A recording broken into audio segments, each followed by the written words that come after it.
Namaste to all students. Myself GV and Dr. Khushbu Verma. Today we will discuss about to demonstrate osmosis by using potato osmoscope. First of all, we have to know about the osmosis. So osmosis is a special type of diffusion of liquids where two solvents or two solutions of different concentrations are separated by a selectively permeable membrane. Diffusion of water or solvent molecules take place from the solution of lower concentration to the solution of higher concentration.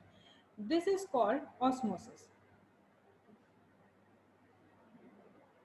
Here we have to discuss about three types of a solution. First is hypertonic, second is hypotonic, and third one is isotonic.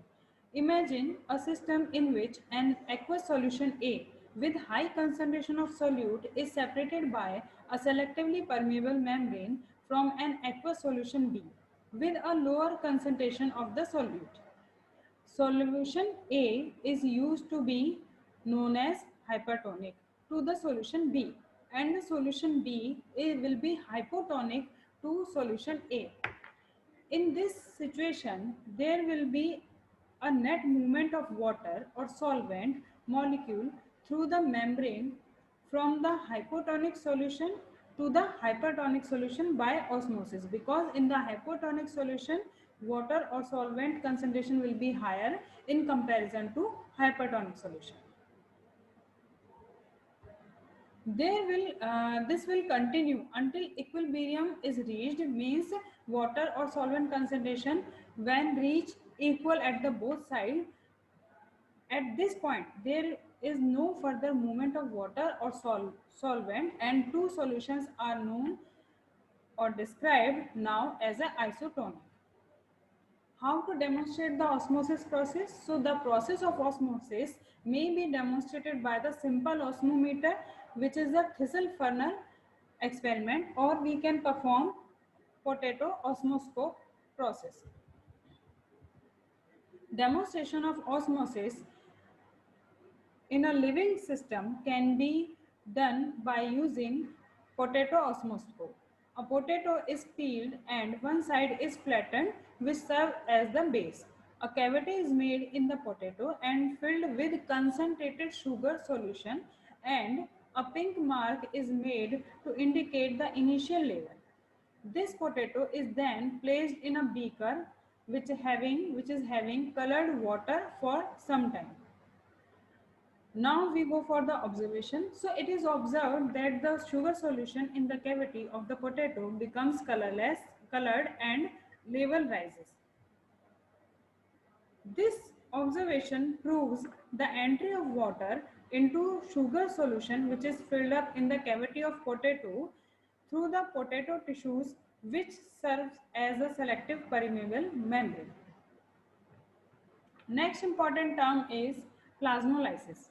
When a plant cell is placed in hypertonic solution, means where solvent or water is very less, the process of exosmosis starts and water from the cell sap diffuses out into the solution of external medium. Means water will come out from the cell into the hypertonic solution where plant cell has been placed. This causes a reduction in the tension of cell wall and brings about the contraction of protoplasm due to the continuous loss of water. The protoplasm becomes rounded in the shape due to contraction, and such a cell is now called plasmolyzed, and the phenomenon is known as or referred as plasmolysis. The initial stage of plasmolysis, where the protoplasm just start leaving the cell wall, is called incipient plasmolysis. When a completely plasmolyzed cell is again placed in water or a hypotonic solution, endosmosis takes place. Means water come in to the cell, and cell becomes normal again, and the protoplasm regain its original state and shape. That is, the cell becomes fully turgid. This phenomenon is reverse of the plasmolysis, and that's why it is known as deplasmolysis. What are the significance of plasmolysis? So basically it helps to understand the living nature of a cell, help to preserve meat, jellies, and used in pickling as their salting killed bacteria by plasmolysis. Used to prove the permeability of the cell wall and selectively permeable nature of plasma membrane. Next term is osmotic pressure. Osmotic pressure of a solution is the pressure which must be applied it on in order to prevent the passage of solvent due to the osmosis process. In other words, it is the pressure which is needed to check the process of osmosis. The term osmotic potential is also used in place of osmotic pressure. Next term is turgor pressure. When the plant cell is placed in water, it will swell but will not burst.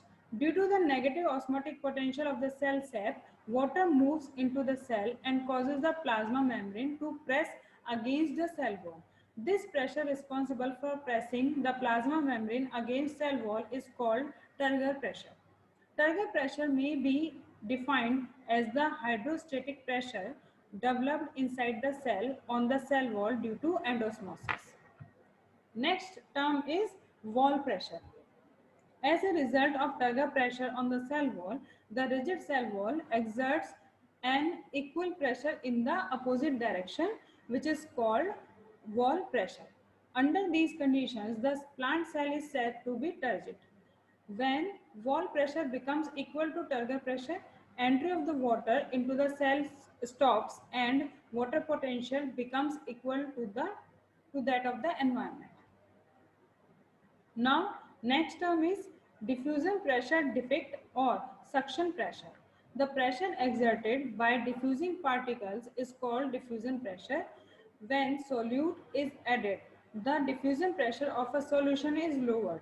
The amount by which diffusion pressure of a solution is lower than that of its pure solvent is known as diffusion pressure defect, which was described as suction pressure by Renner in 1915. Recently, a new term called water potential is used for DPD but with a negative value.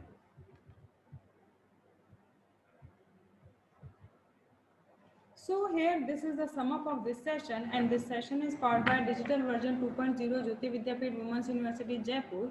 If you have any query, then mention in the comment box. I will resolve it. Thank you.